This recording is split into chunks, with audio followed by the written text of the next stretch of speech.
They say some places vanish not because of storms or war, but because the world itself decides to erase them. But what if a whole village full of laughter, firelight, and dreams disappeared overnight, leaving no trace but whispers in the wind? Stay with me, because this is the chilling story of the village that disappeared overnight. Long ago, nestled in a valley between two mountains that clawed at the sky, stood the village of Shiranui. It was not large, no more than 50 homes built from cedar and stone, but it was alive with the kind of warmth that could make winter bearable. The villagers worked their fields, tended their flocks, and lit lanterns in the evening that turned the dark valley into a constellation of earthbound stars. Travelers who stumbled upon Shiranui always said the same thing. It feels safe here, as if the world forgot to harm this place. But safety can be an illusion, and sometimes the world remembers. It was the night of the Harvest Moon Festival when the first signs appeared. The air that day had been heavy, too heavy, as if the mountains themselves were holding their breath.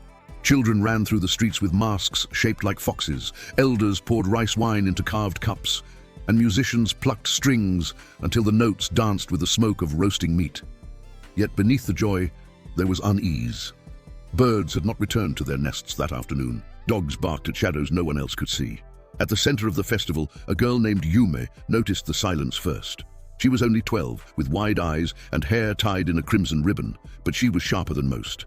While others danced, she stared at the mountains. The wind had died, not slowed, not paused, died. The banners hung motionless, the smoke rose straight, and even the laughter of the villagers seemed swallowed by something vast and unseen. She tugged at her mother's sleeve. "Mama," she whispered, "why isn't the wind moving?" Her mother frowned, but before she could answer, the drums thundered for the final dance, and the villagers rushed to join in. Yume's voice was lost in the clamor, but her unease remained. That night, after the last lantern was extinguished and silence returned, the valley seemed too quiet. The dogs had stopped barking, the crickets no longer sang. Yume lay awake, staring at the ceiling, clutching the silver charm her grandmother had given her for protection. Her dreams, when they came, were strange. Fields of snow where there should have been wheat, voices calling her name from under the earth, and the image of her village floating above a void, untethered. When dawn came, Yume awoke with a start. The house was still, too still. She rushed to the window and froze. Where the village should have been, its streets, its people, its smoke rising lazily into the morning, there was nothing. The houses were gone. The fields were bare. The paths were empty. It was as if Shiranui had never existed. Yume stumbled outside, heart pounding. The earth was cold beneath her bare feet. She ran to where the well had stood. Only dirt remained. She sprinted to the market square. Only grass, untouched, untrampled, as if no one had ever gathered there. Her chest tightened. She screamed for her mother, her father, her friends. No one answered. The entire village had vanished overnight, and she was the only one left. Yume's cries carried into the mountains, but only the echoes returned. She wandered the valley in a daze, searching for footprints, for ashes, for anything that proved she had not imagined her life. But every trace was gone. Even the trees that once lined the village had shifted, their roots tangled in strange new patterns, as if the land itself had rearranged its memory. By nightfall, she collapsed near the river. Tears blurred her vision. That was when she heard it, faint laughter, like the echo of the festival, drifting through the air. She leapt up, following the sound. Across the river, in the fog, she saw shapes, lanterns glowing faintly, shadows of dancers moving in silence.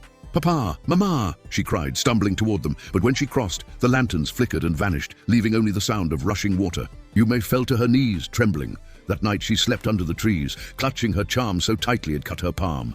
Days passed. Hunger gnawed at her stomach. She scavenged roots, drank from streams, and wandered farther from the valley.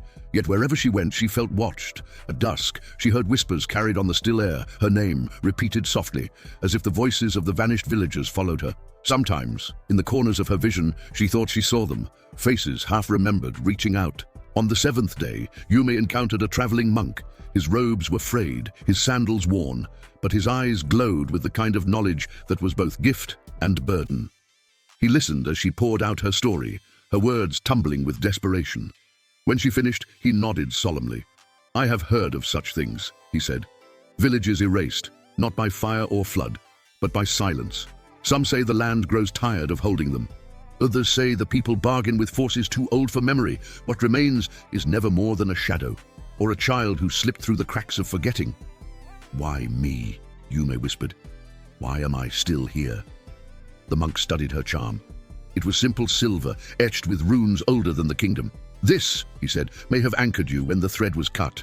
The others, they are not gone, but they are not here. They dwell in the hollow between worlds. Can I bring them back? She asked, eyes burning with tears. The monk's gaze was heavy. Perhaps, but beware, child. Some doors open only one way. If you enter to save them, you may not return. That night, Yume dreamed again. This time she stood in the square of Shiranui, but it was drowned in fog. Her neighbors smiled at her, arms outstretched, but their smiles were wrong. Too wide, too empty. Her mother's voice called, "Join us, Yume. It is warm here." She took a step forward, heart aching, but then she saw it. The silver ring on her mother's finger had turned black, and her eyes were pools of shadow. Yume woke screaming. She realized then, whatever had taken her village had not left it intact. The laughter, the lanterns, the familiar faces, these were only echoes twisted by whatever hollow now held them. To follow meant risking herself, perhaps losing her humanity too. Yet she could not abandon them, not her family, not her friends. If there was even a chance, she had to try. The monk gave her a final warning. If you go, remember, do not answer when the voices call your name, and never let go of the light. Armed with nothing but her charm and her courage, Yume returned to the valley. She stood where the well once was and whispered, "I am not afraid." The ground trembled. The air thickened. Shadows bled from the earth like smoke. A door of fog opened before her and she stepped through. What lay beyond was not the valley she knew. It was a mirror twisted by nightmare. The houses stood crooked, the sky was a sheet of grey, and the villagers wandered like dolls, their eyes hollow, their smiles painted. They beckoned to her, voices sweet and venomous. "Yume, come dance with us. Yume, don't you miss us. Yume, stay." Her heart ached. She wanted to run into their arms, but she clutched her charm, whispering the monk's words. "Do not answer. Do not let go of the light." The villagers hissed, their smiles breaking, their shadows stretching into monstrous forms. The world shook as if rejecting her defiance. Yume raised her charm high, its silver glowing brighter than fire, brighter than dawn. The hollow shrieked. The figures crumbled into ash. The false village collapsed, folding in on itself. When Yume opened her eyes, she was standing once more in the valley. The village was still gone. She was still alone. But the whispers had stopped. And so, the village of Shiranui remains one of the great mysteries of the old world, erased overnight, leaving only a single survivor. Was it punishment, a bargain, or the land itself reclaiming its memory? No one knows. But Yume's story reminds us that not all ghosts live in houses, and not all disappearances can be explained. If this chilling tale kept you watching, subscribe to Anime Odyssey and leave a like. More stories await, of love, terror, and the unknown. And who knows, the next one may haunt you long after the video ends.